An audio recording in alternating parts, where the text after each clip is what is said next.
Hey everybody, it's Mr. Wagstaff. We got some cool stuff to talk about today and you're going to like it. So, we've been talking about the colonies. Now, in this unit, it's called Revolution. We're going to talk about how the colonies went from being completely fine, happy with the way things were going, to declaring war on the most powerful country on earth with no actual military prior to that, and are going to win and become their own country. How did this take place? So, yesterday we started talking about this unique culture that had grown in the colonies and how they stopped really viewing the king as any type of divinity or any type of God-appointed person. Just another person. And once they viewed him as another person, they started looking in other directions like John Locke, Montesquieu, Rousseau. These guys became very popular because they came up with new ideas that you could run a government. So, those guys during the Enlightenment period really are going to be a catalyst to this idea that there's new ways that you can do things. All right, we're going to come back to those guys in a few lessons from now. But today, we're going to talk more in depth about how the colonies have a very rebellious nature. Not only are the colonists very rebellious by nature, but they have been enabled to be this rebellious civilization by England for quite a while. All right, so that's where we're going to pick up at today. All righty. So, there is this thing called the navigation. Let's put myself up here in the corner. There is these things called the Navigation Acts that England has created. So, here's what the Navigation Acts are, all right? Is the mercantilism type system where the entire, according to England, the entire goal of the colonies is to serve England. That is England's mentality. That is what England views. That is why the colonies exist in the mind of England. So, anything you produce from the colonies, the only place that you can send it to and sell it is England. Now, England is going to rip them off. So, say you send them $20 million worth of tobacco, they're going to pay you $2 million for it. And then they're going to turn around and sell it for a massive jack up in price. Now, the colonies are 100% getting ripped off by doing this. It is illegal for the colonists to send or sell that tobacco anywhere else on earth. All right? So the colonies send it to England and they have to take whatever England's going to give them for it. It's almost always a ripoff. However, the colonies are aware that it's a ripoff. And they're cool with it. That seems odd. You're like, what? Yeah, so the colonies know they're getting ripped off. But as long as England just leaves them alone and lets them do whatever they want to do over here, they're cool with this setup. So when we start talking about these issues that are going to happen with taxation and all these issues that are going to happen, taxation's a big one. Taxation is going to be a huge one, and we haven't gotten there yet in the story, but the colonists are going to be furious about these taxes. Now, I want to reiterate here early on, the reason the colonists are going to get furious about the taxes has nothing to do with money. It really doesn't. Like, they've been getting ripped off here forever. The colonists aren't super wealthy or rich because most of their wealth just goes right to England. The reason the colonists are going to have an issue with taxes is because they feel disrespected by the taxes. The disrespect is a whole lot stronger of a motivating force for the colonists than, not having to pay as high taxes and things like that. It's that disrespect that's going to really rile up that rebellious nature in the colonies. So, the Navigation Acts say you have to sell it to England, and then pretty much the only stuff that you're allowed to buy also comes from England. Now, the colonies don't like this. They're not going to fight over it. It's been the way it's been forever. They don't like it. And the reason they don't like it is because they're getting ripped off. They would prefer not to get ripped off, but hey, as long as England's leaving us alone, we'll deal with it. But the Navigation Acts, which require they can only sell with England and that they can only buy from England, because England can jack up the prices however they want. They can't go somewhere else. The colonies can't go somewhere else and buy it. So the entire concept of the Navigation Acts is we're going to abuse the colonies. So, kind of surprisingly, I guess, the colonies have accepted this. They know they're getting ripped off, but the payoff of just being left alone to rule yourself is fine. This goes on for a couple hundred years in this situation, and everything works fine. Little caveat, well, there's a big asterisk next to that we're getting ready to talk about what's happening in the background during the Navigation Acts. Here's another cartoon of the idea of mercantilism, and these servants are supposed to be colonies that just bring stuff here to the mother country, which would be England. So England 100% lives in the mentality that the colonies only exist to bring them goods and to serve them. And if they weren't serving England, there'd be no reason for the colonies to even exist. Obviously, the colonies view themselves as a little bit more independent and self-supportive than that logic of they only exist to serve the mother country. But again, hundreds of years that this has been taking place and everything is fine. So the question here is, why do the Americans not like the Navigation Acts? We had talked about that. Make sure you answer that in 2 complete sentences. As always on these, pause me if you need to go through and answer those before we move on. I am very pausable. All right, salutary neglect. So this is a huge part of those Navigation Acts. So I want to throw out some imagination numbers here. All right, so let's say that the colonies send $20 million of goods to England. All right, $20 million of tobacco. All right, well, England's only going to pay them $2 million for it because you have to sell it to England. They're like, we'll give you $2 million for it. Under the Navigation Acts, you have to do that.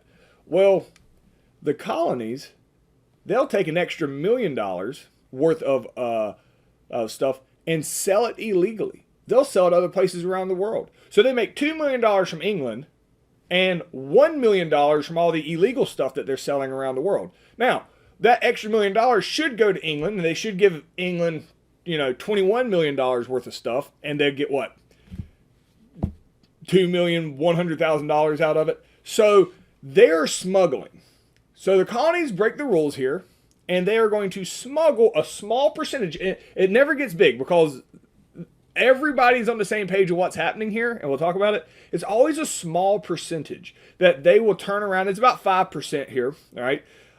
They'll take that 5% and they will sell around the world. They make almost as much selling it directly to other people around the world as they're making from England, all right? So smuggling was extremely common. Now, who should be upset about this? England.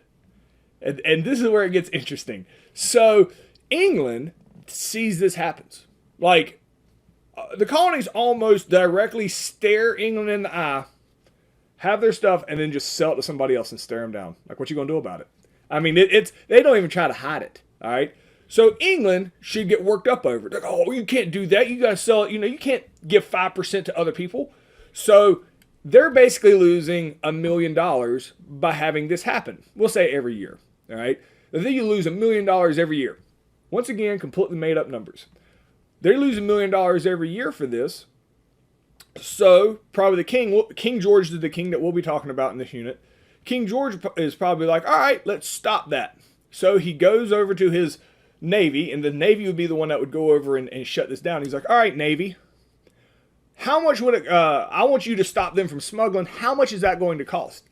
The Navy informs him it's going to cost England $2 million a year to stop the colonies from selling $1 million worth of stuff.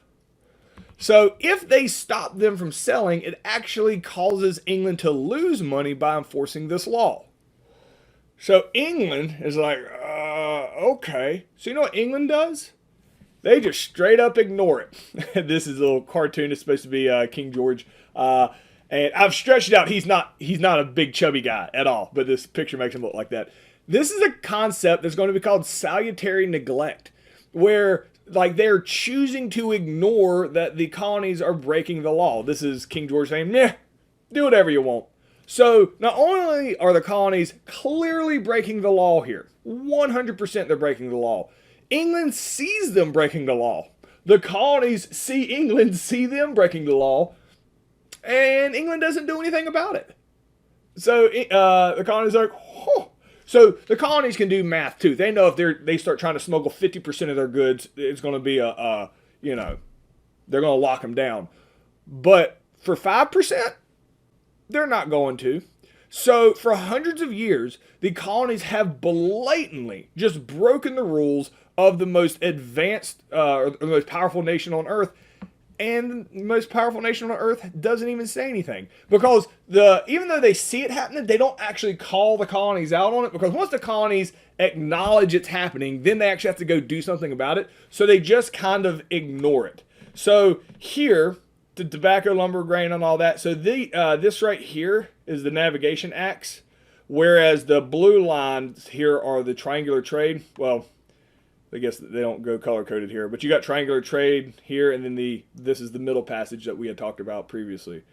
And then I like this picture here too, salutary neglect. This is supposed to be another King George, even though King George looks pretty in this picture. But this is salutary neglect, and it's like, I wear sunglasses so I can't see those colonists over in America, whatever they're up to for now anyway. So clearly, make-believe picture.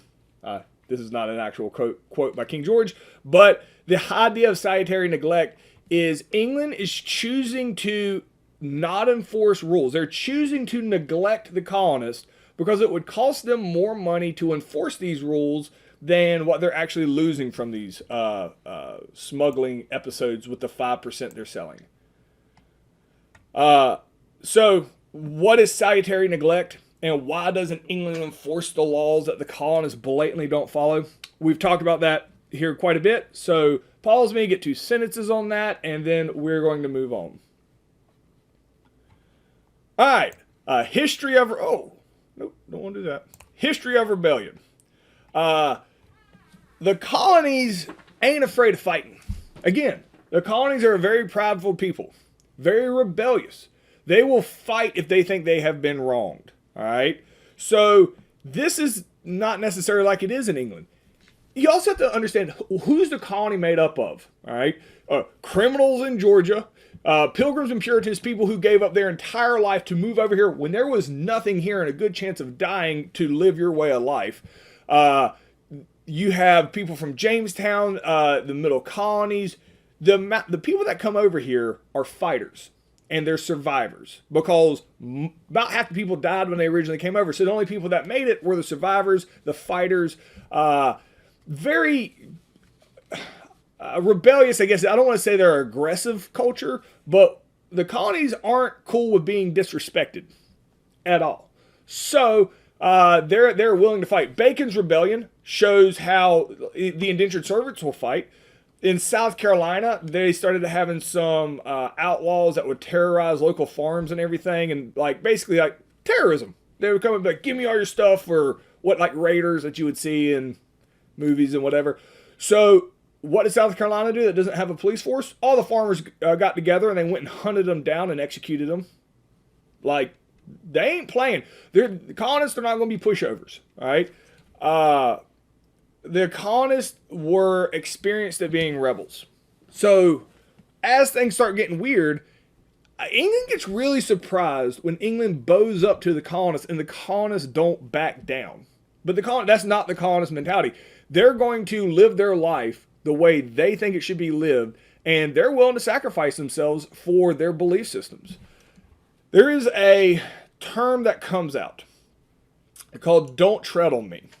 This ends up being a very famous flag. So it's not like all of a sudden somebody's like, poof, here's this flag. It progresses over time. The rattlesnake here on this flag and the term "Don't Tread on Me" actually is first credited with Benjamin Franklin, but doesn't mean what it will eventually mean. Benjamin Franklin was actually critical of England sending all these prisoners over in Georgia. So he made the joke that we should just send rattlesnakes over to England and put them in all of their houses. But the idea of the colonists being a rattlesnake kind of sticks, all right? Whereas a snake, and it's kind of interesting that the colonists, who are extremely religious in the Christian religion, would identify as a snake, which is, in the Bible, considered a pretty evil creature. But again, odd symbolism throughout history sometimes. The rattlesnake is a pretty good example, and this is why it kind of sticks and will eventually turn into this very famous flag, of the snake is fine doing its own thing. It's not going to bother you. It's not going to hunt you. It's not going to go be a problem. All right. It's just going to do its own thing. But don't take the idea that it's just going to leave you alone for the idea that it's weak or that it's not dangerous. So as long as you leave a snake alone, it's fine. But if you step on me, don't tread on me, if you go try to abuse it, the snake absolutely will bite you. And not only that, the snake knows what's going to happen when it bites you. You're going to kill it. All right. Now, the snake's going to do damage, but the snake realizes that bad things are probably going to happen to it too when it bites you. So the concept of using the snake starts coming out at this time once tensions start rising. We'll start talking about that here soon. Once tensions start rising, the idea of the snake representing the colonies is a pretty solid analogy, and that's why it sticks so much. And the motto, don't tread on me, it actually takes quite a while before this shows up as a flag anywhere. It's really going to show up as a flag once the colonists start feeling disrespected by England. And again, that hasn't happened yet. Hundreds of years, salutary neglect, navigation acts, everything is good. So the question here is, why were the colonists not afraid of starting a revolution, or a rebellion, I should say, if one needed to happen? So pause me here and answer that. Randomly, do you know what the difference in a rebellion and a revolution is? Here's my little Jeopardy sound in the background, so if any of y'all know. I usually ask this in class and wait to get responses from people what they think it is. It's pretty simple. Revolution worked. A rebellion is a failure. You try to change everything and go fight. If you lose, it's called a rebellion in history. If you win, it's called a revolution because you made all these changes. Everybody that rebels believes they are revolutionaries. Nobody calls themselves rebels. Like, ever. Like, I think it's Star Wars they might, which is kind of weird because rebels means you're going to lose. If you are trying to fight to change everything, you consider yourself a revolutionary because you're confident you're going to win. But if you lose, history will call you rebels. So why were the colonists not afraid of starting a revolution or a rebellion, whichever way you want to look at it, if one needed to happen? And again, we talked about that. All right, the French and Indian War. This is what's going to cause all the problems. All right. How do I want to teach you? Let me show you some pictures here. So there's this war around the world. All right. So it's almost like a world war kind of, but it's just the elites kind of fighting like their armies. Not a lot of peasants running out of the fields for this one. They could join the military and go, but all right. Getting ahead of myself. It's called the 7 Years' War. Guess how long it lasted? That's right, 7 years. So the 7 Years' War took place. See all these countries: Spanish Empire, Portuguese Empire, British Empire, Russian Empire, Dutch Empire, Ottoman Empire, French Empire. They all started fighting each other. In one way, it wasn't all like a free-for-all type thing, but what they tried to do is it wasn't so much the main, like, it wasn't like England and France necessarily fighting each other over England and France. It was all these empires started fighting for the other empire's land. So all of these colonies all over the world, these empires started fighting each other, trying to steal the other one's lands around the world, because these colonies around the world made these mother countries extremely wealthy. And nobody is more wealthy than England. So people wanted England's land. They wanted, there's a bunch of stuff that England owned around the world, but they really wanted, I say they, the French were the main ones that wanted to steal the American colonies from England. All right. So they're not fighting over here in England. They're going to fight over here in the colonies. All right. So the 7 Years' War was all over the world. The part of the fighting for the 7 Years' War that took place in America is referred to as the French and Indian War. All right. So the blue here, I can move myself down here a little bit.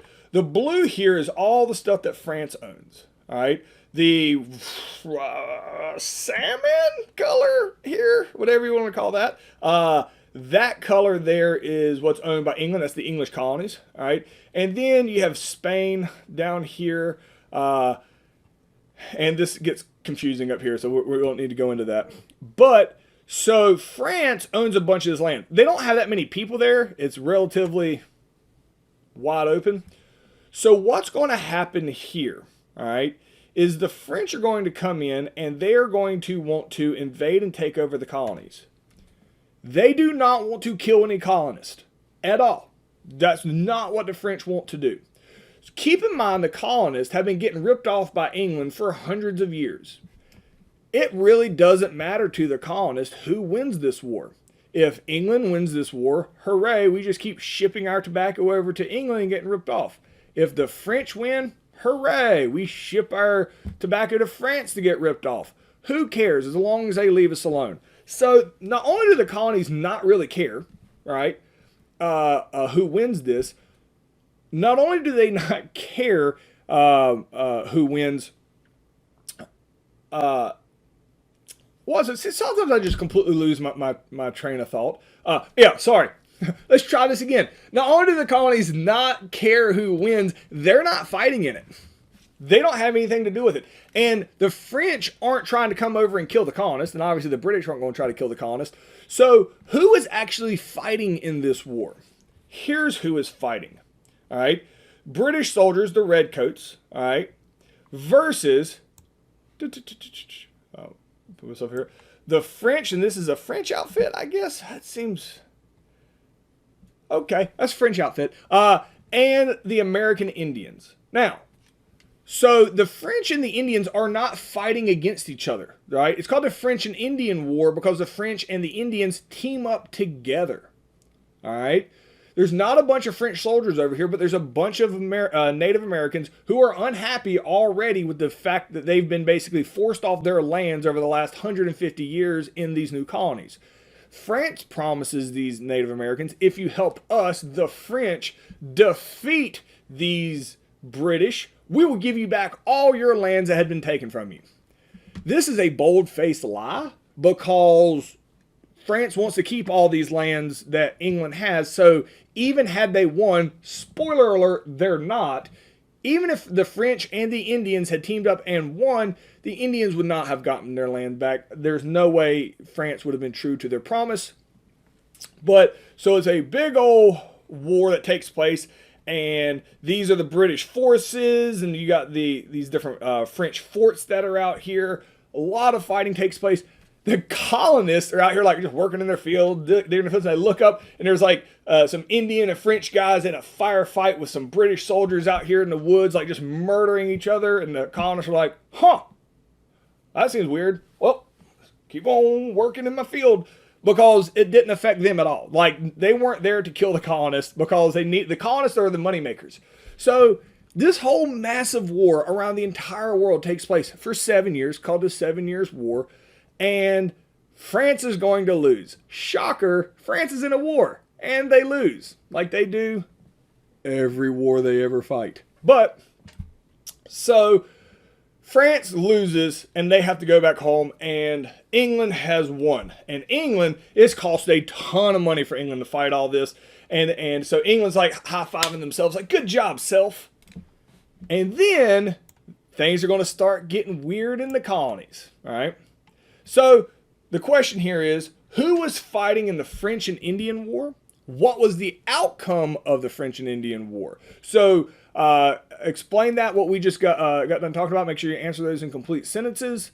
And again, pause me if you need to, and we're going to head on.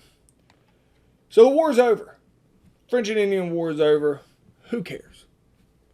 America's like, that's fine. Didn't even matter to us. We were just doing our own thing. It's fine. And then the Proclamation of 1763. Holy crap, this is a game changer. Let me show you what the Proclamation of 1763 is. So after the French and Indian War, so all of this here, that's the states that are outlined, that is the British colonies. All right. All this stuff here is unorganized territory. It's called Indian country. This is where a lot of the French were. And there's a lot of Indians over here who have clearly shown their distaste for the British. So the reason, this is a natural divide right here. This border is the Appalachian Mountain Range. The reason nobody has ever gone over here, like, the Mississippi River is over here, like North Carolina, it goes all the way to the Mississippi River. Nobody lives here because it would be dumb to live there.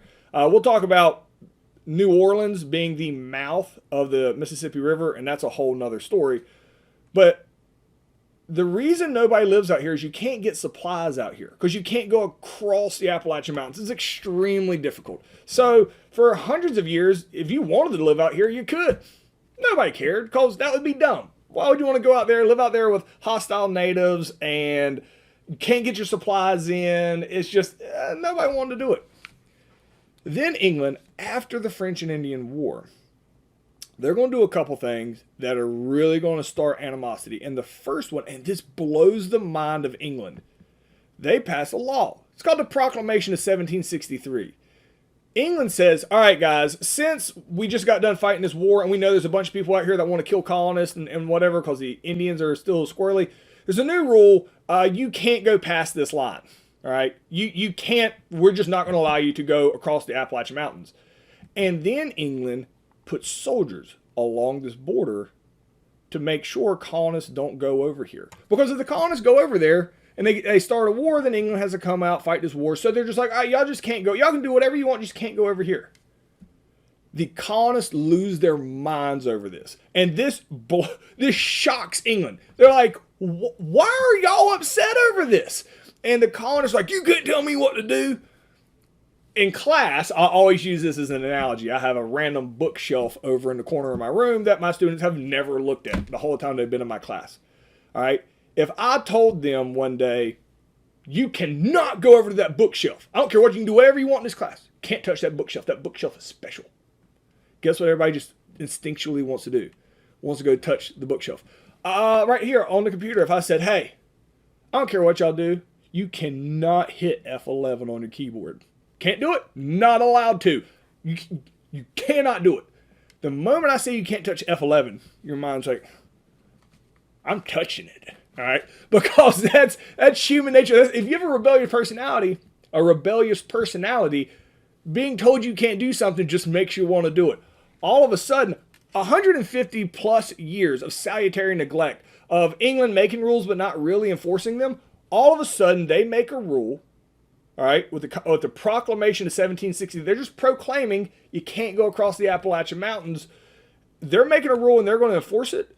The colonists get squirrely, like, you can't tell me what to do. And it's not that they're keeping them from doing anything. It's actually a law that's supposed to help out the colonists and keep wars from happening. But all of a sudden, the colonists feel like, okay, this house is a prison. They get really, really irked from the beginning when they're told they can't do something, and the colonists do not respond well to that. By doing this, by actually creating a new law in the colonies and enforcing it with troops, that whole concept of salutary neglect, that whole y'all just do whatever you want and we're not really going to enforce rules, is going to end. It is really hard to add new rules to rebellious people. And that's exactly what's getting ready to start happening in the colonies. That's really going to frustrate the colonists. So that's the question here. So go through, pause me if you need to. Get 2 complete sentences there. All right. So this is big. All right. This is a big tentpole in the theme that we're going to see through the Revolutionary War. England has to pay a whole bunch of money for this war. They spent a ton of money fighting that war. They won, but they still have to, really pay a whole bunch of money. So what the English are going to do is they're going to raise taxes on the colonist. Keep in mind, here's England's mentality. They just fought this war to protect the colonists from the evil French. Since they won that war, the colonists need to pay more in taxes as thank you money, I guess, to England for saving them from the evil French. So in the colonies, taxes are getting ready to increase. Now, it's never about the money. The taxes aren't that astronomical. It's not keeping people from putting bread on the table. But it's the fact that they are being taxed. They don't like being treated inferior.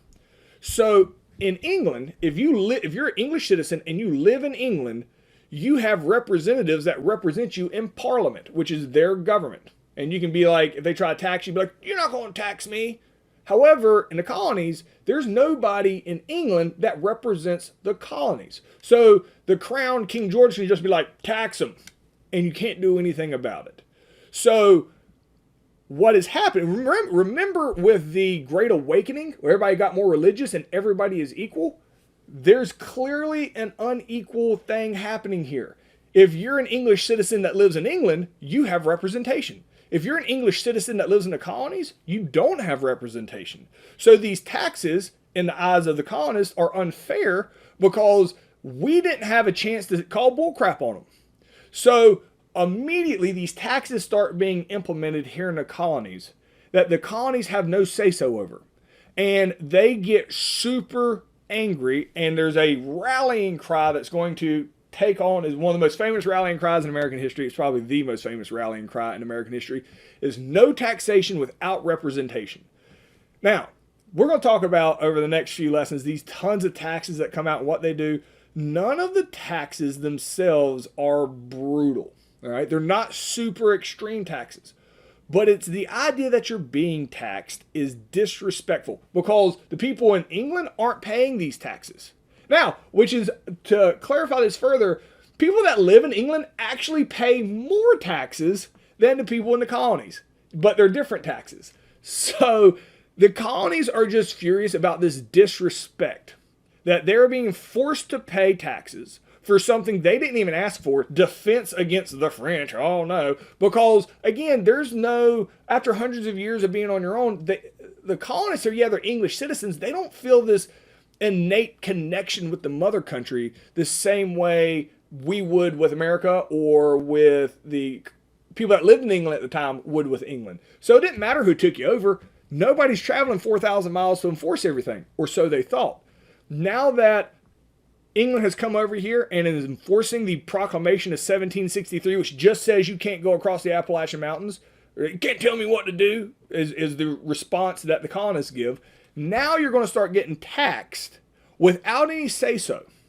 The colonists are stubborn, right? Not only are we rebellious, being the colonists, we're incredibly stubborn, and we're going to fight every one of these taxes as hard as we possibly can in the most stubborn way possible, because that's how we're going to do things, all right? And England is really surprised by this. They're like, we're trying to help you, but colonists, we're stubborn, and we're going to fight against all these taxes, and we're going to start talking about how tensions are going to rise as we progress through this unit. So, number 11, what does the term no taxation without representation mean? We talked about that, so go get 2 complete sentences on this, and that is as far as we're going to get in today's video lesson. See y'all tomorrow.